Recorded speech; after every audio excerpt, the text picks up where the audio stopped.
Ça y est, je les ai. Yeah, maintenant on rentre à la maison.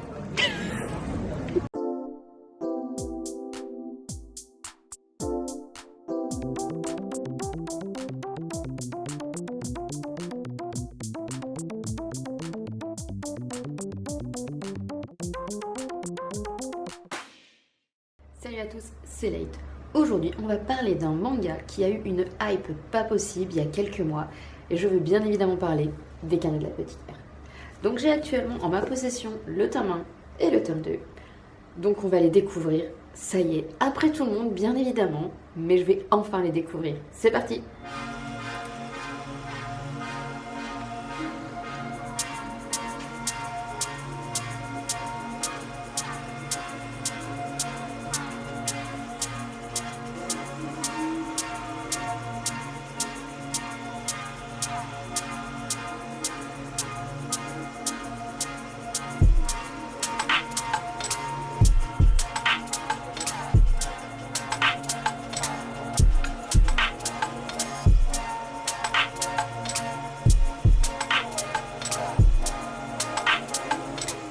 Eh bien, je viens de finir le tome 1.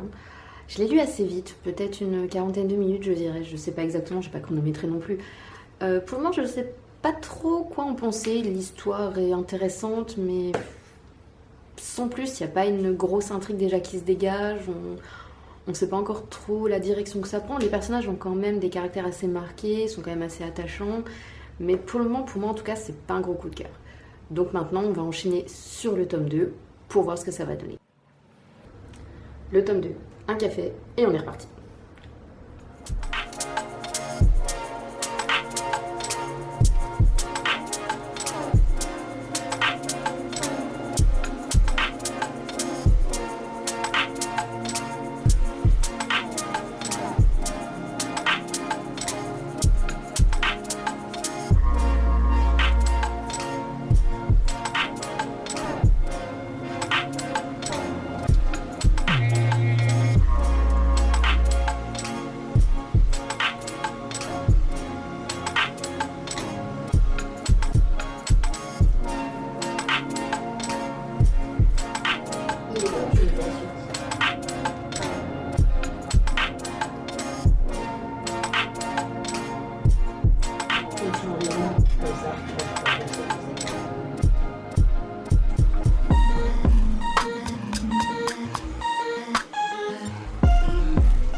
Ça y est, j'ai fini de les lire.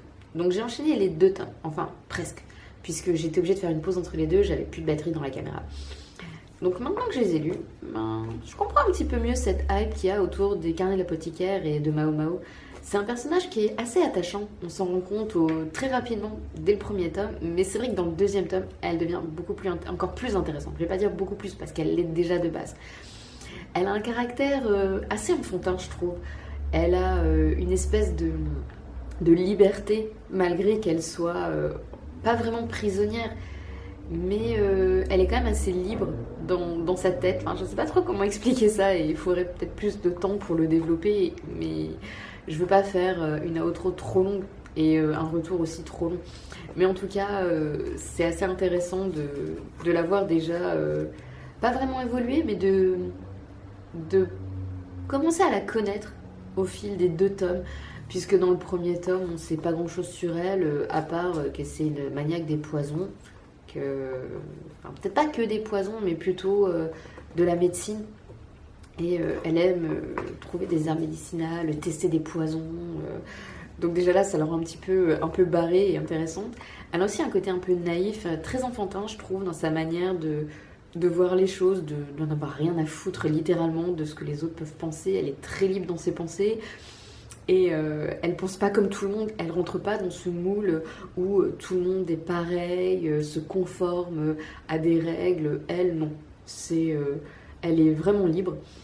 Et c'est aussi intéressant de voir la manière qu'elle a de penser, de juger les différentes personnes qui l'entourent par moment et d'interpréter les gestes des autres, et elle les interprète de manière, je pense, complètement fausse la plupart du temps. En tout cas, j'ai l'impression que les intentions des autres personnages envers elle, elle les interprète d'une façon, alors que c'est pas du tout le cas. Et donc c'est vraiment intéressant, c'est assez drôle aussi de la voir se délecter, de goûter des poisons et de regretter de ne pas avoir pu avaler du poison, qu'elle ait dû le recracher. Enfin, c'est drôle, c'est un côté assez ironique, je trouve.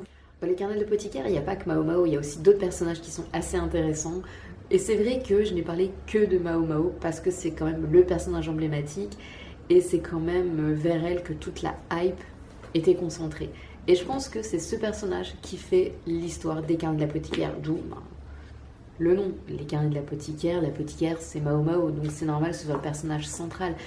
Mais on s'attache aussi aux différents personnages qui l'entourent, les concubines, les dames de compagnie, oui c'est comme ça je crois qu'on les appelle, les différents personnages de toute façon qui sont dans le manga.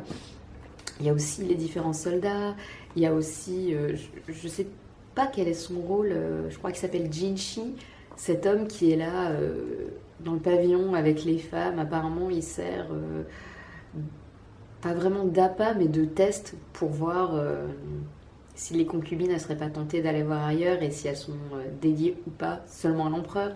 Donc tous ces personnages sont assez intéressants, on commence à peine à creuser leur personnalité, leur histoire, et c'est vrai que je suis assez curieuse de voir comment ils vont évoluer tous ensemble, d'en connaître aussi un petit peu plus pourquoi ils sont là, comment ils en sont arrivés là où ils sont. Je pense, c'est même sûr, je vais continuer à lire les carnets de l'apothicaire. Après c'est sûr que je vais pas tout enchaîner tout de suite parce que j'ai bien d'autres choses à lire, mais dans tous les cas, maintenant que j'ai compris cette hype, si vous êtes comme moi, que vous l'avez pas encore lu, mais je vous conseille vivement de vous y mettre. Ça vaut vraiment le coup d'œil, ça vaut vraiment le temps de la lecture et c'est plutôt sympa. Au niveau du trait aussi, c'est assez chouette. On retrouve voilà, des dessins plutôt soignés. Voilà, ça reste des dessins assez typiques du manga en quelque sorte, mais en tout cas, c'est assez chouette. Voilà. Dans tous les cas, ça m'a bien plu. Comme j'ai dit juste avant, je vais continuer à les lire, peut-être pas tout de suite. Et je vous encourage encore une fois à aller les lire si vous en avez l'occasion.